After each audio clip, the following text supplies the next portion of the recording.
Afternoon, guys. Mark Drumheller here with Dave Gleckner, giving you another weekend parlay. We're back after last week. Last week's did not go well, but we are still up because we hit the one on the first week. So, we hit the plus 450 on the first week.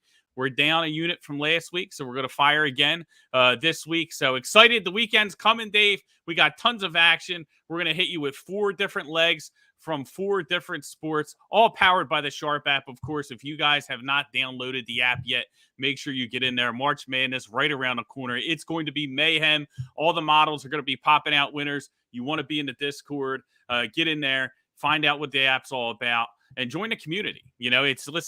This gambling stuff is a lot of fun. Sports betting is a lot of fun when you have the right education, the right tools, and the right resources to make some money. So make sure you join us over at the Sharp app. But for right now, Dave, let's get into this parlay. I'm going to fire things off because I got a game tonight. I'm going to do the hardwood in college basketball. I'm going with Kent State at home. They're laying around, 4 points now. Line's kind of getting bet up. So we're going to put the money line in the parlay at minus 175. I think that's the best way to go about it here. So that's going to be the first leg.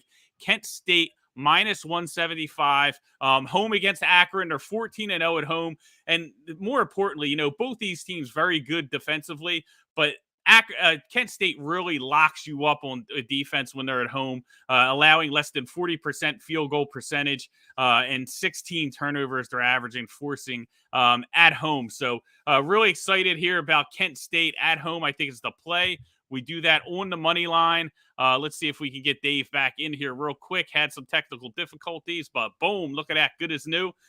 So Kent State's going to be the first leg here on the money line, minus 175. We're going to put them in the parlay.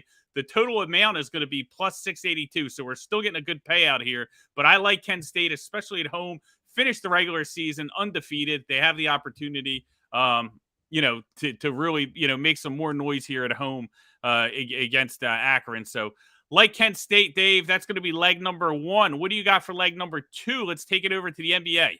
Yeah, I love that, for college basketball, we got the tournaments popping, right? The under tournaments, the lower levels. So Kent State, nice little play out in the MAC. Let's go into the NBA tonight. Probably the biggest game on the slate, and that's the Denver Nuggets, Memphis Grizzlies, battle probably the 2 best teams out west. Phoenix definitely has their hat in the middle there as well, battling for that supremacy. But I'm looking at Ja Morant. And I'm looking at him to go over his point total, 26.5. And some of the reasons behind this are, first, most importantly, the Nuggets are really bad against point guards. They are 3rd worst in the league in points allowed against point guards. Even in the last 7 days, they're 4th worst, and that number is going up to over 30. They just are a sieve when it comes to guarding point guards. So, and then we look at Morant's recent games against Denver. They got blown out the other day. Well, actually, they blew out Denver, a few weeks back on February 25th. And Ja scored 23 in just 24 minutes. Didn't even play the 4th quarter. So about a point a minute. We can extrapolate that. He just needed 4 more points and played 4 more minutes, and he was there. And then we go back earlier in the season. He scored 35 and 38 minutes when they did lose that game to Denver in Denver. In 21-22 season, he averaged 27.3 against Denver. It's averaging 27 this year.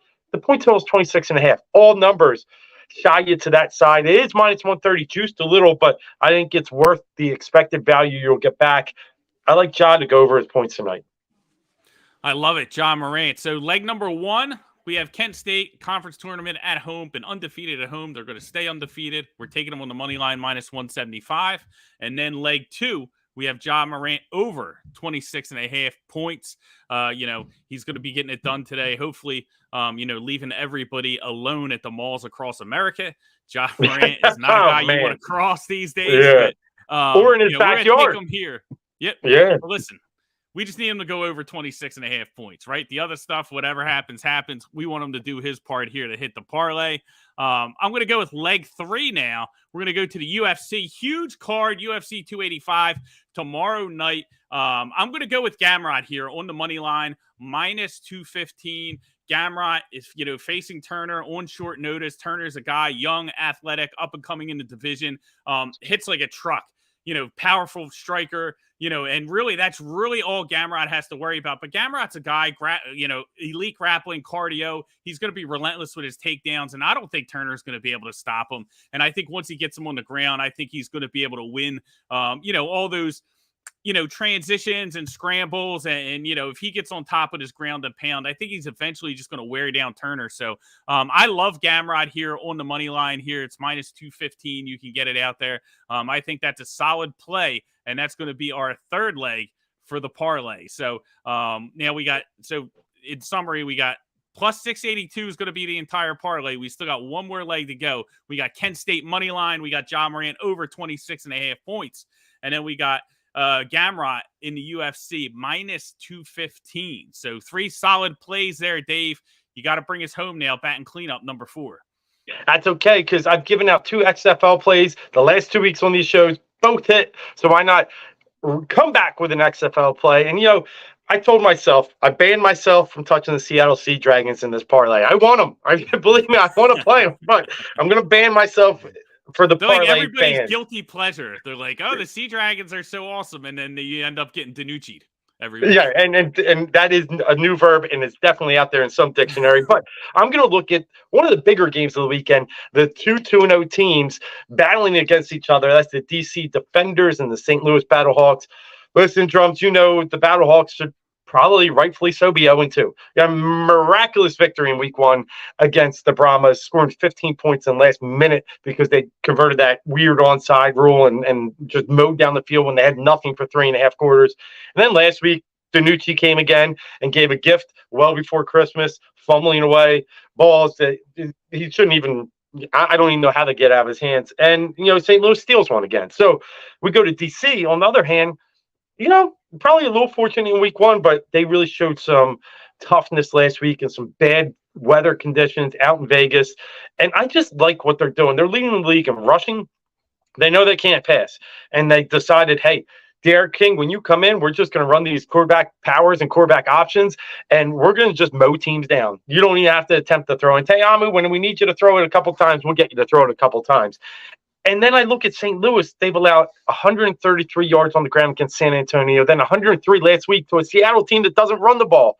And they're allowing about 4.5 yards a carry. DC might be able to have their way up in the trenches. My other concern, St. Louis doesn't force any sacks. They had 0 last week in Seattle. They had 2 against San Antonio, but they're just not creating that pressure. And they have 5 forced turnovers this year and 4 being fumbles. All 4 fumbles they forced have been recovered. We know that doesn't usually pan out throughout a season.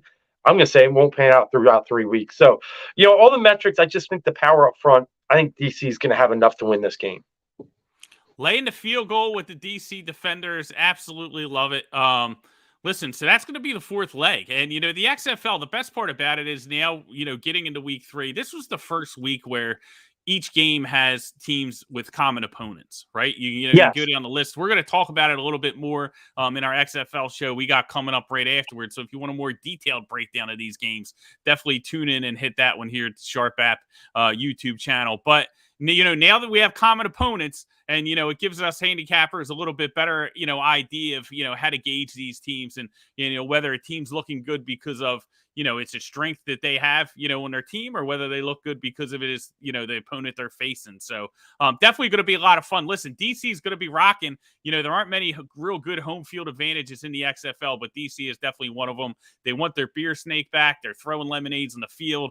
That's it. Just complete animals out there. So I'm definitely and the weather's going to be rough. Game. It's going to be like a little on the chillier side. So, St. Louis coming off. Game. Yeah. Well, dome team out in the cold. What are they going to do, right? Yep. I like it. It'll be interesting to see what the DC Defenders crowd has in store. Always a lot of fun. But we're going to get out of here. Listen, this is the 4 legs, though. Plus 682. We want to roll with Kent State money line, college basketball. We're going to go with Ja Morant in the NBA over 26.5 points. And we're going to go with Gamrot in the UFC minus 215.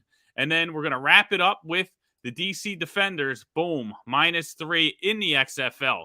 So, listen, we appreciate you guys tuning in.